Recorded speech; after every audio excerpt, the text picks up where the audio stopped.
حضرت ربیع بن سلمان رحمت اللہ علیہ بہت بڑے اللہ والے گزرے، کوفہ کے مضافات کے رہنے والے، پوری توجہ سے یہ بات بھی سننا۔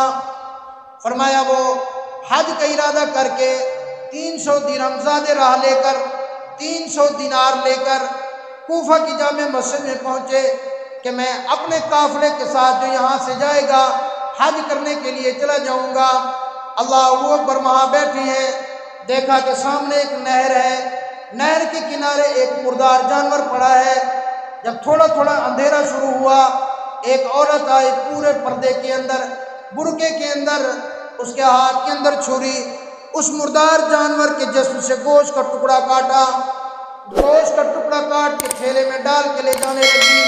حضرت ربیع بن سلمان انہوں نے سمجھا کہ شاید یہ پکا کر مسلمانوں کو نہ کھلاتی ہو، اسی لیے وہ زور ایسا تھا کہ میں مسلمانوں کو بچاؤں، میں پتہ کروں یہ کون ہے۔ اس عورت کے پیچھے پیچھے ہو لیے، ایک محلے سے گزرتی ہوئی وہ عورت ایک پرانے سے مکان میں داخل ہو گئی۔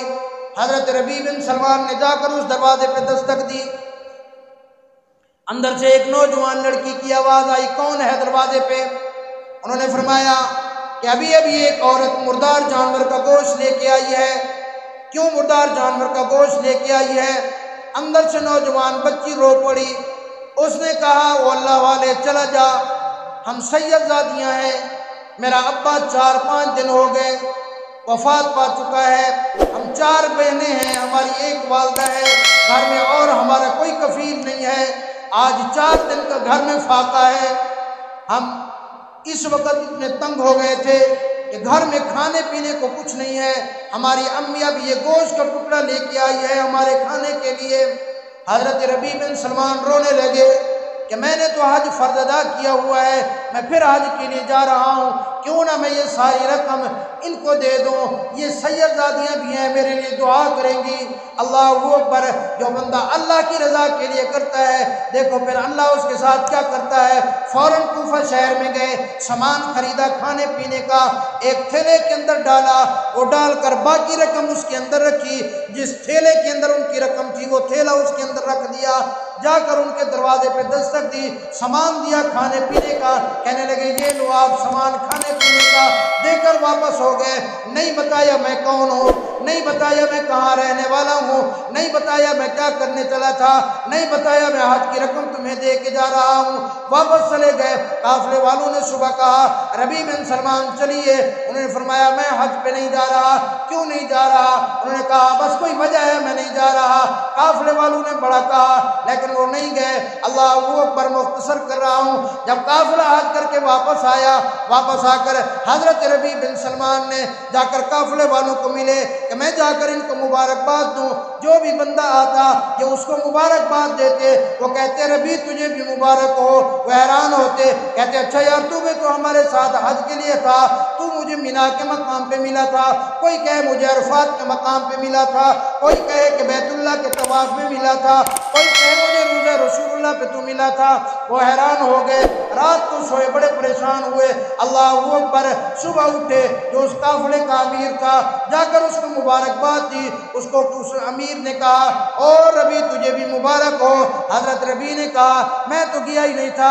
اس نے کہا تو میرے ساتھ مذاق کرتا ہے، یہ لے یہ جو پیسوں کی تھیلی، مینا کے مقام پر جانور ذبح کرتے ہوئے تو نے مجھے یہ پکڑائی تھی اور تو نے مجھے کہا تھا یہ ذرا پکڑنا، پھر اس کے بعد تو غائب ہو گیا، تو ملا ہی نہیں ہے، یہ تیری پیسوں کی تھیلی میرے پاس ہے، وہی پیسوں کی تھیلی جو انہوں نے ان مسورات کو ان سید زادیوں کو پیش کی تھی۔ اللہ اکبر، یہ پریشان ہو گئے، تھیلی ہوئی ہے، پیسے بھی پورے ہیں، واپس آئے، رات کو گھر سوئے آ کر بڑے پریشان۔ رات کو امام الانبیاء صلی اللہ علیہ وسلم کی خام میں زیارت ہوئی، حضور صلی اللہ علیہ وسلم نے فرمایا ربیع تجھے پریشان ہونے کی ضرورت نہیں ہے، تو نے میری بیٹیوں کے کھانے کا بندوبست کیا، تو نے میری بیٹیوں کا اکرام کیا، میں نے اللہ سے دعا کی، اللہ نے تیرے لیے ایک فرشتہ مقرر کیا، اس فرشتے نے تیری جگہ کے اوپر جا کر حج کیا، اور صرف آج حج نہیں کیا، قیامت تک اس فرشتے کی اللہ نے ڈپٹی لگائی ہے، قیامت تک وہ تیری طرف سے حج کرتا رہے گا۔ اللہ اکبر۔ اور فرمایا یہ جو قافلے کے امیر نے تجھے پیسے دیے ہیں، میں محمد رسول اللہ نے وہ اپنی بچیوں کا جو تو نے میری بچیوں کو پیسے دیے، یہ تیرے پیسے بھی میں نے واپس کر دیے، اپنے پیسے بھی سنبھال کے رکھ لے۔ تو میرے بھائی حج کرنا ہے، عمرہ کرنا ہے اللہ کی رضا کے لیے، لبیک اللہم لبیک کی صدائیں لگانی ہے اللہ کے لیے، دیوانوں کی طرح جا کر وہاں پھرنا اللہ کی رضا کے لیے۔ اللہ کی قسم میں تجھے ایک وظیفہ بتا دیتا ہوں، جتنا زیادہ ہو سکے درود شریف کی تسبیح پڑھنا شروع کر دے، 10 تسبیح شروع کر دے، 20 تسبیح شروع کر دے، تو تسبیح پڑھتا جا، دل سے اللہ سے مانگتا جا، دیوانوں کی طرح اللہ سے مانگتا جا۔ اللہ مہربانی فرما مجھے حج کی توفیق عطا فرما، اللہ مہربانی فرما میرے لیے عمرے کی توفیق عطا فرما، اللہ مجھے اپنے گھر کی حاضری نصیب فرما۔ انشاءاللہ اگلے سال سے پہلے اللہ تجھے اپنے گھر کی زیارت نصیب فرمائے گا۔